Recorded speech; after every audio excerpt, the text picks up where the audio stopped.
سلام دوستان عزیزم، امیدوارم که عالی باشین. امروز یه آموزش خیلی خوشگل براتون آماده کردم.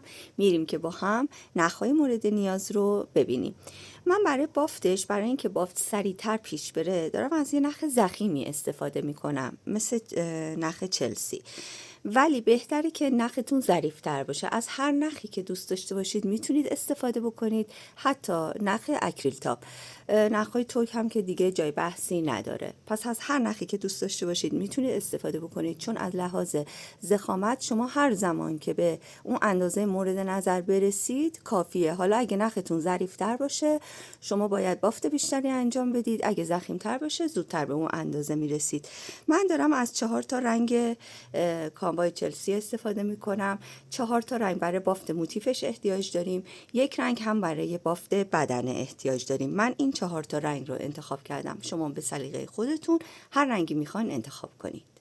برای اندازه گیری ما به دور سینه و دور کمر احتیاج داریم. به فرض مثلا دور سینه 80، دور کمر مثلا 75. اونی که بزرگتر هست رو ملاک قرار میدیم.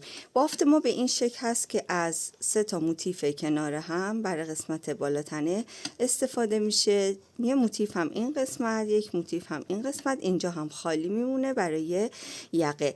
دقیقاً این 5 تا موتیف رو برای پشت لباس هم احتیاج داریم. پس ما در واقع 10 تا موتیف احتیاج داریم. این 3 تا موتیفی که برای جلو هست با 3 تا موتیفی که برای پشت هست میشه 6 تا موتیف.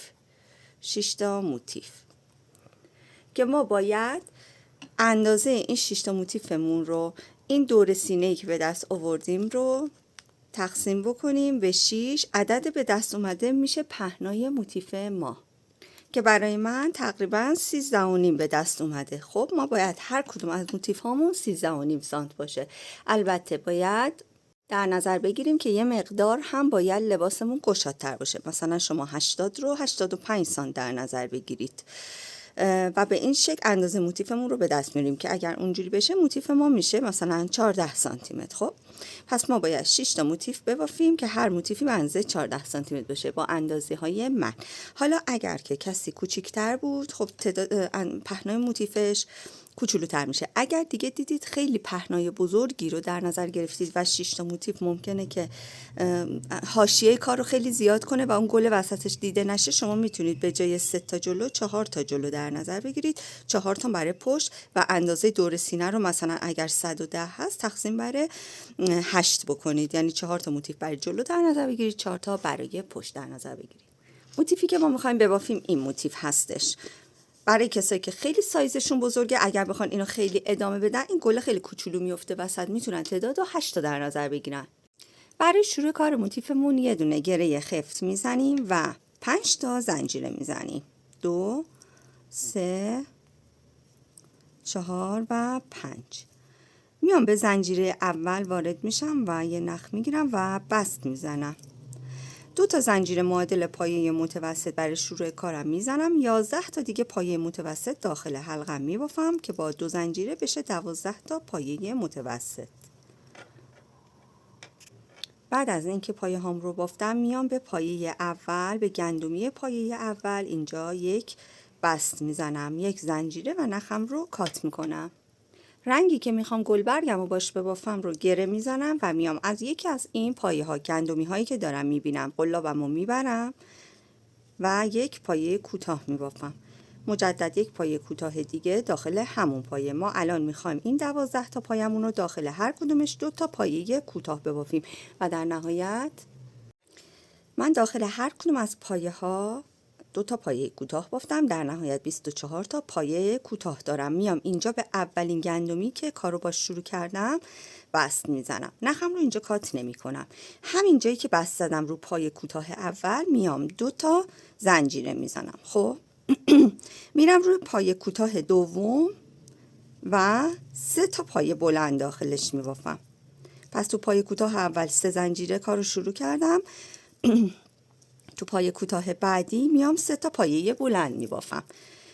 بعد 2 تا زنجیره میزنم. شروع کارم با 2 زنجیره بود. میرم تو پایه بعدی یه دونه بست میزنم. پس چی شد؟ 3 تا پایه رو ما به این شکل درگیر کردیم. تو اولی 2 زنجیره، تو دومی 3 تا پایه بلند، تو سومی 2 زنجیره.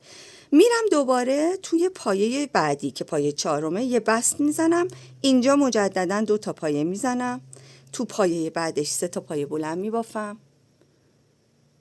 پس میرم تو پایه بعدی یه دونه بست میزنم، اینجا میام 2 تا زنجیره میزنم، تو پایه بعد 3 تا پایه بلند میبافم. بعد از اینکه 3 تا پایه بلند رو بافتم میام 2 تا زنجیره میزنم، میرم تو پایه بعد یه دونه بست میزنم، اینجا دومین گلبرگم تموم میشه. پس هر گلبرگی داره 3 تا پایه رو استفاده میکنه. باز برای شروع گلبرگ بعدی میرم تو پایه بعدی بست میزنم، 2 تا زنجیره.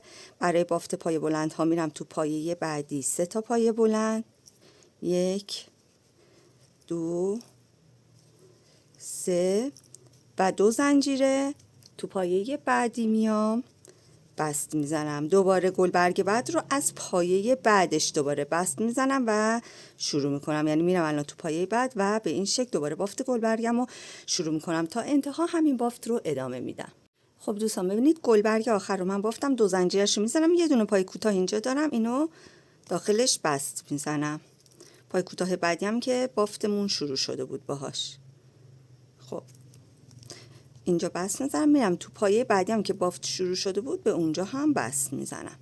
حالا میام 4 تا زنجیره میزنم، 3 4. خب ببینید اینجا رو نگاه کنید، پایه کوتاهی که این وسط از روش زنجیره هامونو ما شروع کرده بودیم رو از پشت میریم دورش و یه دونه پایه بلند میبافیم، اون پایه کوتاه میبافیم. دوباره 1 2 3 4 تا زنجیره میزنم. ببینید این پایه کوتاهی هستش که این وسط بهش بست زده بودیم، اینجا از پشت داره دیده میشه، میریم دورش و پایه کوتاه میبافیم تا انتهای بافت. به همین شکل 4 زنجیره ادامه میدیم تا برسیم ابتدای رجمون. خب بچه ها ببینیم من 4 تا زنجیره آخر رو که زدم، میام اینجا به ابتدای کار به این زنجیره اول بست میزنم، یه زنجیره میزنم، اون کار رو نخم رو اینجا جدا میکنم. خب حالا الان باید بریم با رنگ، حالا به اختیار خودتون، رنگی که میخواین زمینه کار رو ببافید یا رنگی که حالا من این رنگی که وسط استفاده کردم رو میام و باهاش بافتم رو شروع میکنم. اینجا ما الان 8 تا از این فضاهای 4 زنجیره‌ای داریم. میخوام یکی یکی تو یه دونش 3 تا پایه ببافیم، تو یه دونش بافت گوشه رو انجام بدیم. من الان میام تو اولی با پایه بلند ایستاده شروع میکنم به بافت پایه بلند. شما میتونید با 3 زنجیره هم معادل پایه بلند کارتون رو شروع کنید. 3 تا پایه بلندم رو که بافتم میرم تو خونه بعدی 3 تا پایه بلند، 2 تا زنجیره، 3 تا پایه بلند میبافم. به این شکل 3 تا پایه بلند، 2 زنجیره، 3 پایه بلند. دوباره میرم تو خونه بعدی فقط 3 تا پایه بلند میبافم. بعد دوباره تو خونه بعد 3 بلند، 2 زنجیره، 3 بلند. یعنی یکی در میون من این کار رو انجام میدم تا اینکه این زنجیره هام که حالت دایره داره تبدیل به مربع بشه. ببینید الان یه دونه از گوشه ها شکل گرفته. خب من گوشه آخر رو هم که بافتم میام اینجا به ابتدای پایه اولم بست میزنم، 1 زنجیره و نخ رو قطع میکنم. ببینید اینجوری بافتم مربعی شد. حالا میرم رنگ بعدی رو برای بافت رج بعد برمیدارم. فقط یه توضیح بهتون بدم دوستان، کسایی که خیلی برای بچه مثلا میخوان ببافن، مثلا امکان داره تا همین رج اون سانت مورد نظر رو به شما داده باشه. از اینجا به بعد شما داریم برای بزرگ کردن موتیف بافت رو ادامه میدیم. یعنی مثلا الان ببینید به غیر از این رج 2 رج دیگه بافتم تا اون اندازه دلخواه رو به من داده. حالا اگه اندازه ضلع هر کسی مثلا بیشتر از این شده بود، باز باید این رج ها رو ادامه بده. اگر کمتر بود عرض موتیف، توی مثلا رج دوم یا رج اول بس بود تا اونجا ادامه بده. من چون نخمم ضخیمه تو همین 3 رج اون اندازه مورد نظر رو به من داده. من الان میام دوباره نخم رو گره میزنم و میام اینجا، حالا یا از گوشه شروع میکنم، ببینید از گوشه میام این شکلی شروع میکنم کارمو. 3 تا پایه بلند اول رو میزنم، 3 تا پای بلند بعدی رو تو برگشت بهش اضافه میکنم. الان من این 3 تا رو میبافم. خب حالا میرم بین این دسته 3 تایی و این دسته اینجا توی این فضا 3 تا پایه بلند میبافم و این به این شکل دیگه تکرار میشه بچه‌ها. ببینید الان من 3 تا رو بافتم، دوباره میام توی این فضا 3 تا میبافم. نکنین الان میام دوباره توی این فضا 3 تا پایه بلند میبافم. شما هر چقدر که بخواید موتیفتون رو بزرگ کنید همین روند رو پیش میگیرید. فاصله بین دسته ها 3 تا پایه بلند میبافید. تو فضای گوشه تو اون 2 زنجیره هم میایید 3 تا پایه بلند، 2 زنجیره 3 تا پایه بلند میبافین. خب ببینید بچه‌ها من الان این گوشه دوم رو بافتم. اینجا باز دوباره اومدم توی این فضاها بین دسته 3 تایی ها 3 تا پایه بلندمو میبافم. ادامه میدم این روند رو تا برسم به ابتدای رجم. خب ببینید رسیدم انتهای رج. این فضای گوشه است که 3 تای اولش رو من توی شروع رج بافته بودم. میام 3 تای بعدی رو میبافم به این شکل، بعد 2 زنجیره میزنم، 2 زنجیره میزنم و میام به ابتدای رجم بست میزنم و نخم رو کات میکنم دوستان. خب دوستان هر زمان که دیدید اگر یک رج دیگه ببافید اون اندازه مورد نظر رو بهتون میده، اون موقع رج آخر رو بیاین با رنگ زمینتون که قراره خود بلوز رو هم باهاش ببافیم از اون استفاده کنیم. من مجدد میام از فضای گوشه بافتم رو شروع میکنم و با طبق همون توضیحاتی که بهتون دادم تو فضای گوشه 3 بلند 3 زنجیره 2 بلند 3 بلند 2 زنجیره 3 بلند هست. من اول 3 بلند سمت چپ رو میبافم، بعد میام اینجا توی فضای بین دسته ها دوباره 3 تا پایه بلندم رو میبافم. به این شکل بافتم رو ادامه میدم. در واقع شما باید این بافتی که الان بهتون گفتم رو اونقدری ادامه بدین تا عرض موتیفتون با اون سایزی که گفتم دور سینه یا دور کمر هر کدوم بزرگتر بود و تقسیم بر 6 بکنید، اندازه به دست اومد رو ملاک قرار بدید، تا اونجا ادامه بدید. 5 تا موتیف برای جلو میخوایم، 5 تا موتیف برای پشت. اینا رو آماده میکنیم و برمیگردیم نصبش رو با هم دیگه یاد بگیریم. خب دوستان موتیفاتونو که بافتید میتونید با تخت موتیف یا اینکه با سوزن تکه توی سطحی کامل فیکس کنید، گوشه‌هاشو بکشید، یه بخار بدید بذارید بمونه تا شکل موتیفاتون صاف و مرتب باشه. حالا من میام اتصالشو بهتون میگم و بعد میرم بقیه کارهای موتیفم رو انجام میدم. ببینید برای اتصال دوستان 2 تا موتیف رو هم دیگه بذارید. البته نخهای اضافه هم بر پشت کار مخفی کنید. 2 تا موتیف رو از قسمت رو جلوی هم دیگه بذارید. این یکی از روش‌های وصل موتیف هستش که معمولا برای موتیف هایی که به این شکل دسته بافته میشه به این شکل اتصالش رو انجام میدم. میتونید با نخ و سوزن هم گندمی به گندمی بدوزید و اتصال بدید. خب از فضای گوشه موتیف جلو و موتیف پشت قلابم رو عبور میدم و یه دونه پایه کوتاه میزنم. حالا 4 تا زنجیره میزنم 3 4. بعد میام فضای دسته‌ای این دوتا، فضای دسته ستایی و دسته ستایی بعدی اینجا، از اینجا رد میشم، از فضای مقابلش هم رد میشم و یک پایه کوتاه میبافم. دوباره 1 2 3 4 میام و از دسته بعدی از فضای بینش و فضای پشتش عبور میکنم و یک پایه کوتاه میبافم. 2 3 4 دوباره از بعدی عبور میکنم و پایه کوتاه میبافم. خب آخریش هم که میام از گوشه این موتیف و گوشه موتیف مقابل عبور میکنم و یک پایه کوتاه میبافم. یه زنجیره میزنم، نخمو اینجا کات میکنم. به این شکل 2 تا موتیفم به هم متصل شد، صاف و مرتب. الان باید این 2 تا موتیف رو هم کنار هم بذارم و اتصال بدم، باز کنم، به این شکل متصل میشه. خب ببینید دوستان به اون شیوهی که بهتون گفتم 3 تا از موتیف ها رو به هم وصل میکنیم. حالا باید این 2 تا رو یکیشو اینجا وصل کنیم، یکیش هم اینجا، و همون روشی که بهتون گفتم.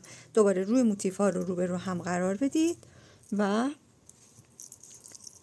با پایه کوتاه بافت رو شروع کنید. از فضای 2 زنجیره این موتیف و این موتیف قلابم رو عبور میدم و پایه کوتاه میبافم. 4 تا زنجیره میزنم 3 4 و میرم این فضا و فضای مقابل وارد میشم و پایه کوتاه میبافم. به همین شکل تا این قسمت میبافم و توضیح این قسمت رو بهتون میدم. خب 4 تا زنجیره آخر رو که زدم از فضای 2 زنجیره این موتیف وارد میشم و فضای 2 زنجیره موتیف مقابلش و اینجا پایه کوتاه میبافم، 1 زنجیره میزنم و نخ رو جدا میکنم. اون طرف موتیف هم به همین شکل انجام بدید. دوستان من اتصالات موتیف ها رو انجام دادم. ببینید 3 تا رو کنار هم، این بالا هم واسه رکاب بلوزمون 2 تا موتیف رو هم گذاشتم و از این بالا اتصال دادم. این طرف هم همینطور. دقیقاً شبیه همین رو برای پشت هم آماده می کنید. حالا این 2 تا قسمت لباس رو که آماده شد روبروی هم میذارید اینجوری. ببینید روبروی هم دیگه باید بالاش رو به هم اتصال بدیم. بالاش هم باز به همون روشی که بهتون گفتم، پایه کوتاه و 4 تا زنجیره اتصال میدیم. از این گوشه وارد میشم و پایه کوتاه میبافم از گوشه جفت موتیف ها و 4 تا زنجیره میزنم، میرم توی این فضای پشت رو هم میگیرم و اتصال میدم. این واسه سرشونه قسمت بالا هست.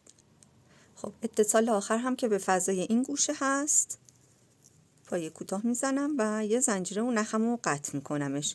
بعد میام این طرف هم به همون شیوه اتصال میدم. خب ببینید اتصال قسمت بالا و سرشونه رو انجام دادم، از پشت به این شکل در میاد. حالا ما میایم از این سمت و این سمت به اندازه پهنایی که میخوایم، به اندازه دور بازو هست و میخوایم آستین رو بهش ببافیم باز میذاریم. من تقریبا تا اینجای کار کافی هست که بخوام باز بذارم. این چند تا پایه آخر رو به هم اتصال میدم به همون روش اتصال بالا.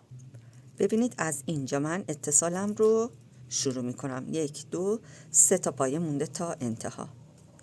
این مقدار برای آستین کافی بوده برای من. به همین شکل اتصال میدم. یه طرف کار رو که اتصال دادم میرم اون طرف رو هم اتصالش رو انجام میدم. خب من هر 2 طرف رو اتصالش رو انجام دادم. بعد از اینکه کاملا موتیف ها به هم متصل شد کار رو به رو برمیگردونم. نخهای اضافه رم پشت کار کامل مخفی بکنید. خب برای ادامه کار بافت رو به همین شکلی که من گذاشتم، یعنی قسمت سرشانه روبروی خودتون، اون قسمت بالا تنه روی قسمت بالا قرار بگیره. با نخ همرنگ زمینمون شروع میکنیم. ببینید تو هر کدوم از این فضاها 3 تا پایه بلند باید ببافیم. من الان از اینجا شروع میکنم. بذارید از اینجا شروع کنم.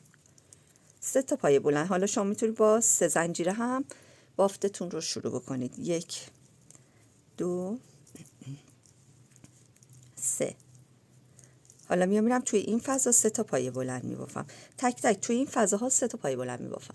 پایه بلندها رو که بافتم میرسم به فضای گوشه 2 تا موتیف. تو این فضای زنجیره این گوشه 3 تا پایه بلند میبافم. تو فضای زنجیره گوشه موتیف بعدی هم 3 تا پایه بلند میبافم. پس اینجا من 3 تا میبافم. خب 3 تای اینجا رو بافتم، میرم 3 تای اینجا رو هم میبافم. بعد از اون دوباره تو این فضاها 3 تا پایه بلند میبافم و دور تا دور این کار رو تکرار میکنم.